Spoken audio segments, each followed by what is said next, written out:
Hi guys, तो आज start करेंगे Coulomb's law in vector form.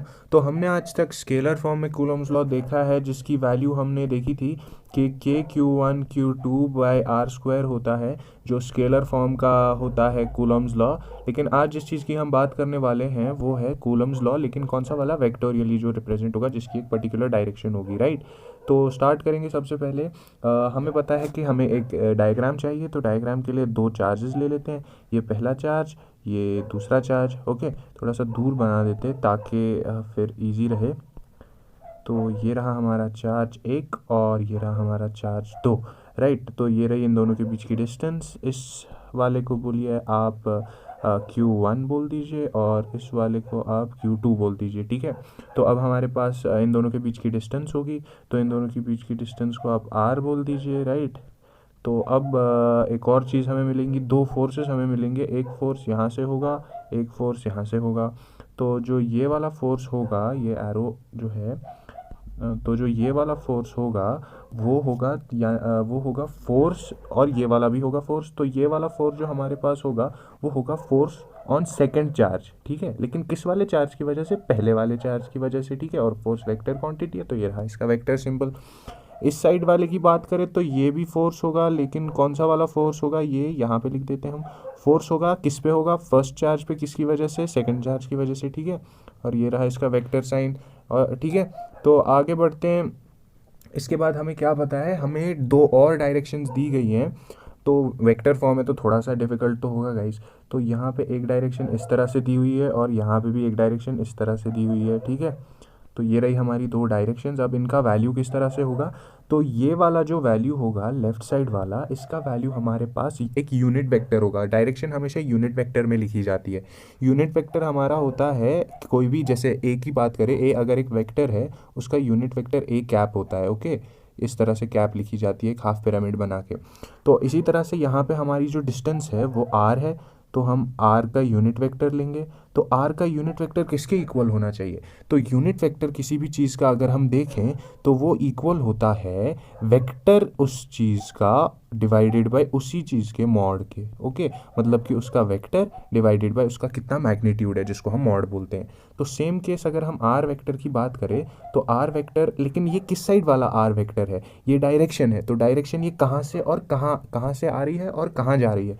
तो ये वाली जो डायरेक्शन है हमारे पास, ये सेकेंड वेक्टर से आ रही है और फर्स्ट वेक्टर की तरफ जा रही है, ठीक है। तो इतना ही आपको याद रखना है कि ये R21 है, राइट। तो और अगर इस साइड की बात करें हम, तो इस साइड से भी हमारे पास आर वेक्टर हो, आर कैप होगा, राइट। तो इस आर कैप में ये वाला जो आर कैप होगा, इसका वैल्यू होगा, ये फर्स्ट से आ रहा है और सेकंड की तरफ जा रहा है, तो R from 1 due to 2, okay. तो ये रहे हमारे दो वैल्यूज़। तो इस वाले का वैल्यू क्या होगा? इस वाले का वैल्यू होगा कि जो मैंने आपको बताया कि यहाँ पे वेक्टर, जो यूनिट वेक्टर होता है उसका वो वैल्यू इक्वल होता है वेक्टर ए अपॉन मॉड ए। तो यहाँ पे हमारे पास R21 है, तो उसका वेक्टर रहेगा R21। बस लिखना कुछ नहीं है, R21 और उसका वेक्टर डिवाइडेड बाय R21 और उसका मॉड। बस इतना ही लिखना है आपको। सेम यहाँ पे भी रहेगा हमारे पास। तो वेक्टर R12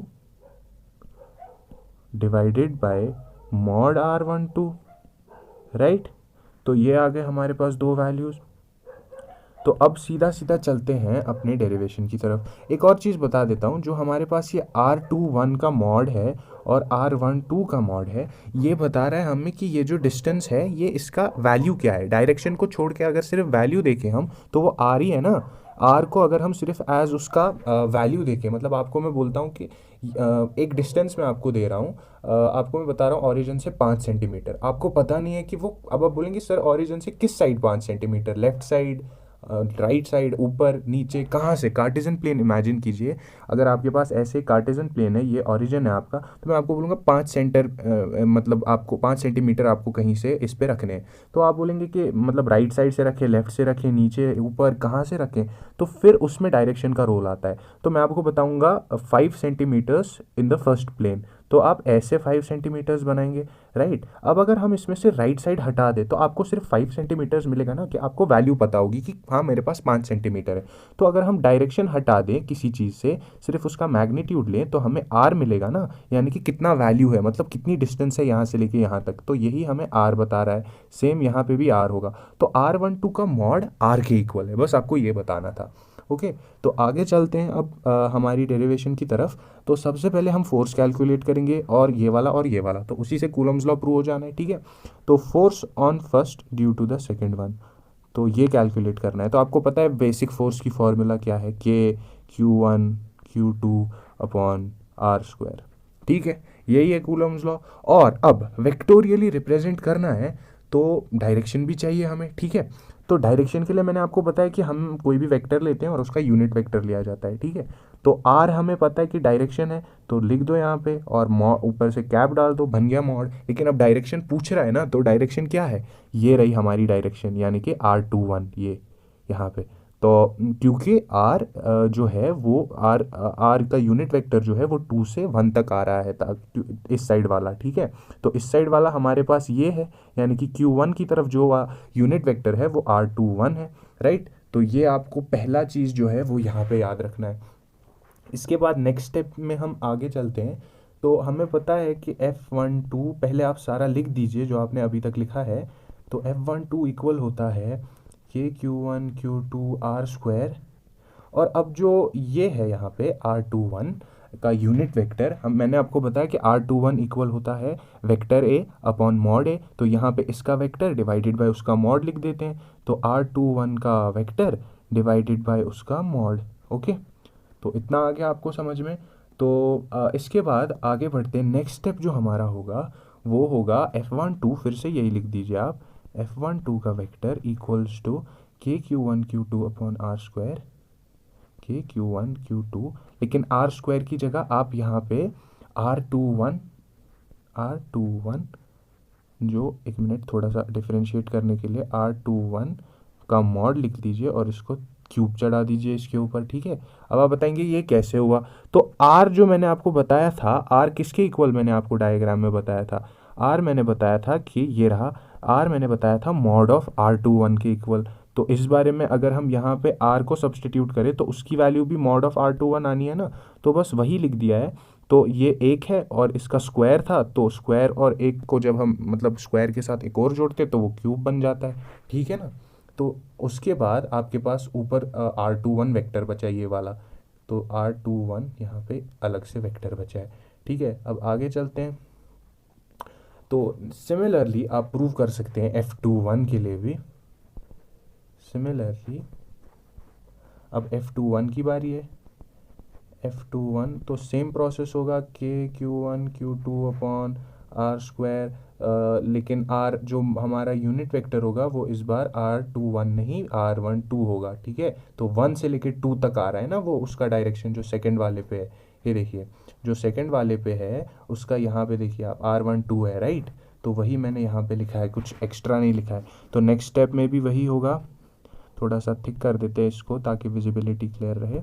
तो F21 का वेक्टर जो होगा वो इक्वल होगा KQ1 Q2 upon R square. तो यूनिट वेक्टर इक्वल होता है vector A upon mod A, right. तो वेक्टर ए आ गया और ये उसका मॉड आ गया, राइट। तो अब कुछ नहीं करना है, ये स्क्वायर है तो ये इसी के इक्वल है, तो ये क्यूब हो जाना है। तो F21 का vector KQ1 Q2 upon R12 का मॉड, लेकिन उसका क्यूब, और साथ में रहेगा R12 का वेक्टर, ठीक है। तो ये आगे हमारी दो बेसिक फार्मूलाज, ये रही पहली वाली, एक इसको इक्वेशन 2 बोल दीजिए, और ये जो ऊपर हमने यहाँ पे प्रूव की है इसको इक्वेशन 1 बोल दीजिए। बिल्कुल सेम ही है, बस 1 to 2 1 का थोड़ा सा डिफरेंस है यहाँ पे आपके पास। तो ये प्रूव हो गए आपके जो कूलम्स लॉ है। तो आप लिख सकते हैं कि हमें 1 और 2 से मिलता है कि फोर्स क्या है वेक्टर फॉर्म में। तो बिल्कुल आप ये आंसर याद रख सकते हैं। तो ये इसका आंसर है, मतलब Coulomb's law in vector form ये रहा आपका। ओके, उम्मीद है आपको सब समझ आ चुका होगा। तो नोट्स बना लीजिए तो इससे कूलम्स लॉ से कुछ पता नहीं चलता है, कूलम्स लॉ से बस पता चलता है, कुछ एक्स्ट्रा पता नहीं चलता है, बस पता चलता है कि जो vector form of Coulomb's law है उससे पता चलता है कि F12 और F21 जो है वो इक्वल एंड अपोजिट फोर्सेस है। ठीक है, दूसरी चीज़ जो शो करती है Coulomb's law in vector form में वो है कि कूलम्स फोर्स जो है वो एक सेंट्रल फोर्स है और वो एक्ट करता है line joining the two charges, यानी कि या यहाँ से एक्ट करेगा या यहाँ से एक्ट करेगा। तो ये न्यूटन्स थर्ड लॉ पे भी एग्री करता है, जिससे हम कहते हैं F12 is equal to minus F21। Okay, तो ये था आपका कूलम्स लॉ। उम्मीद है आपको सब समझ आ चुका होगा। Thank you so much for watching.